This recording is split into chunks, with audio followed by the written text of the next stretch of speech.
it's about women, some women, not all women, who have a problem with asking for help. It's either because they fear rejection, fear disappointment, being let down, or even from this sense of pride. They don't want to. It's a stubbornness. And for me, it was, I just don't like bothering people. I don't like putting people out. So I didn't want to, I just didn't want to be a nuisance to anybody. So I just wouldn't ask. And that's really what the story is about. That's really kind of where it came from, is my inconvenience wound. And it's funny because it's mostly inconvenient for the person carrying around the wound than it is for anybody else sometimes. But yeah, and I didn't know the term or have a term for it until I worked with a life coach, and we worked together through that, and it was just a funny experience that I had. I look back now and it's funny. At the time it wasn't. And that's where this came from. That's where this story came from.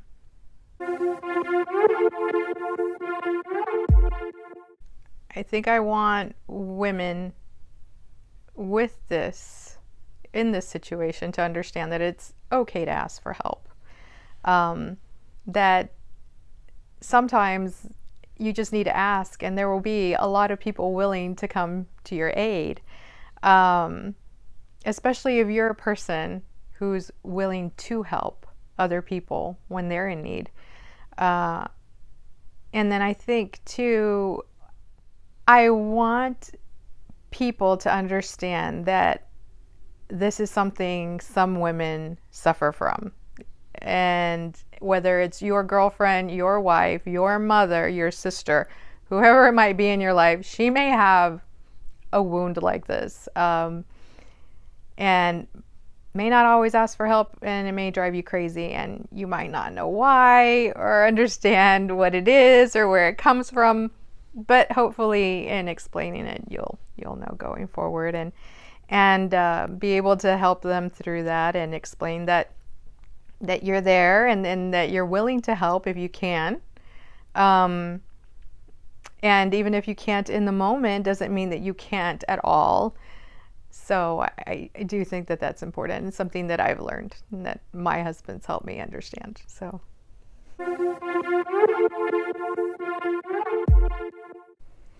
this story, this personal story, this actually happened to me one day at work.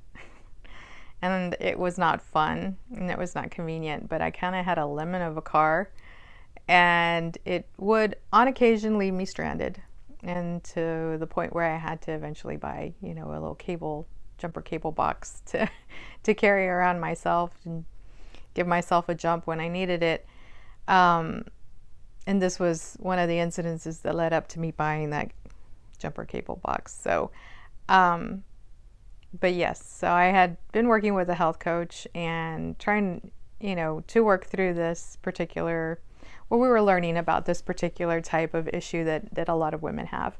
And I just thought it was funny that even though I was learning about it, I still had this huge amount of resistance. And it took a lot to just break down and actually do the thing I knew I needed to do. When you're in that moment, understanding and feeling the resistance and pushing through it, and not really pushing through it, actually just kind of leaning into it and saying, okay, this is uncomfortable for me.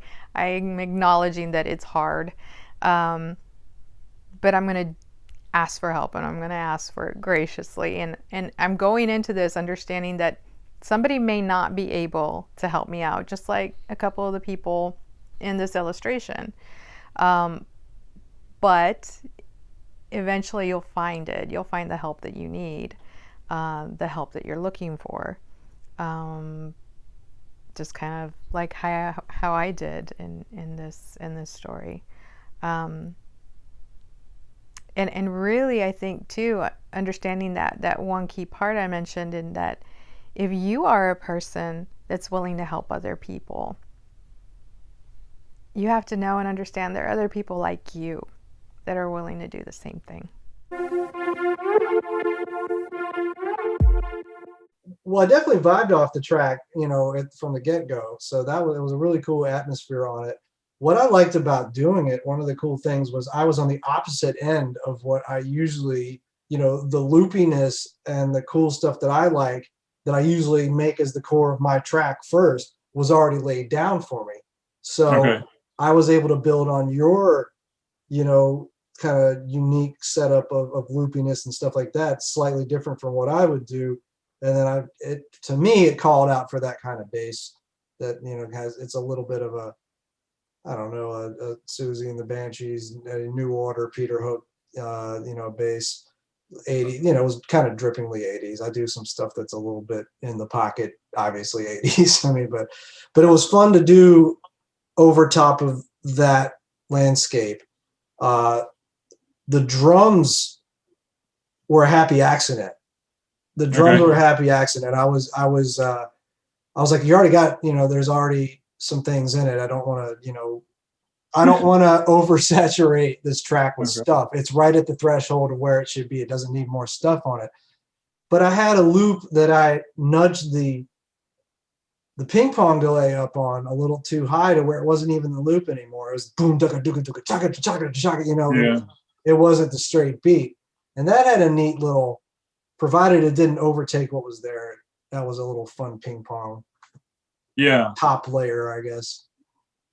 Yeah. Sometimes it yeah, it's better to amplify the parts that are already there than to add more. Or if you do add a bunch more, then you definitely got to take something away to make room for it. Right. What about the vibe of the track? Because yeah, there might be some people watching this video and they're like, I don't care about about the composition. They might just care about the feeling or whatever. So for me, I just liked how the final result just felt like a complex feeling. It didn't feel like, oh, this is a happy track or this is a sad track. It felt, I guess that's why we wanted to name it Resolve, or we agreed on that, because it just sounded like it was determination through some sort of negative experience, or making the most of something that was bad, or yeah. That's what I got out of it. But I don't want to put words in your mouth. What did you think about the emotion of it? When I first heard it, it had a kind of melancholy on it that I like, but it wasn't sad per se. I mean, I like a little melancholy tilt on it. And I think it definitely has its journey. While it does a good job of being meditative, kind of simple and loopy, it has a journey it goes on. And I tried to kind of flow with that journey, add to it a little bit, but not step on anything or getting in the way, with the bass and its lows and its highs. As far as when you brought up the name Resolve, it worked. It really jived for me. That really paired well with what I think we've done. Cool. Yeah, and especially with the parts that you added with the drums and the bass, I felt like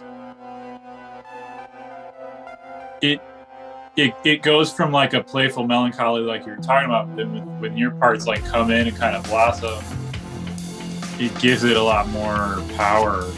And so yeah, that was really exciting for me to hear when I got it back, because it made what you added to it gave it more of a crescendo, that I think it's hard to pull off, when I do pull it off, it's kind of like a happy accident, and I think you probably pulled it off better than I ever have on that track, and I think that's where, I just keep saying dynamic, it just, there's that one part in the song where it just kind of explodes, in a good way that think entertaining to hear. So Yeah. yeah, it builds, you know, and then kind of builds back down. I had a benefit in that, I mean, being that I didn't create the original core of the track, you know, I think we were able to pass the baton back and forth. It's sometimes I find with my stuff, it's hard to, like, I'll make a basis of a track and then I'm like, well, where does it go? And then, you know, it's, you know, if somebody else were to come in, they could probably be like, oh, I know where it goes, over here. That's probably why, you know, I was coming in a little late on it. And that's probably where I could hear some ups and downs. But the basis of it was easy for me to vibe off of. I mean, and sync up to. It really didn't take a lot of time for me. Yeah, I think that's the great thing about collabs is like when you do collaborate with the right people, you know, you can get to that point in the track where you're just done with it. You're like, I know this is good, but I don't know what to do with it. I'm beating my head up against the wall, and you can just kind of like let go of it and hand it over and go here, like, you know, and like and almost pass the baton, you know, like in a relay race where you're out of breath and you don't have anything left. You know, what I mean. So that metaphor of passing the baton works even better. You know, like, because I knew it had some promise, but I was out of breath on that. You know, I was out of steam, and so you know, I was like here, and you took it over the finish line, and I was like, oh, thanks. You know, like that was awesome. So. Oh, cool. Well, yeah, it's easy. It's easy when you start it up. You know, somebody else, I had the liberty of somebody else starting this up for me, so it's easy to get out of steam and say, I don't know, man. You know, the objectivity kind of goes away a little bit when you spend so much time with it. So that's where it's easier for me. That everything was set up for me, so I appreciate it. Yeah. Ooh, cool. Oh yeah, it was a good thing to do. Yeah, appreciate the opportunity.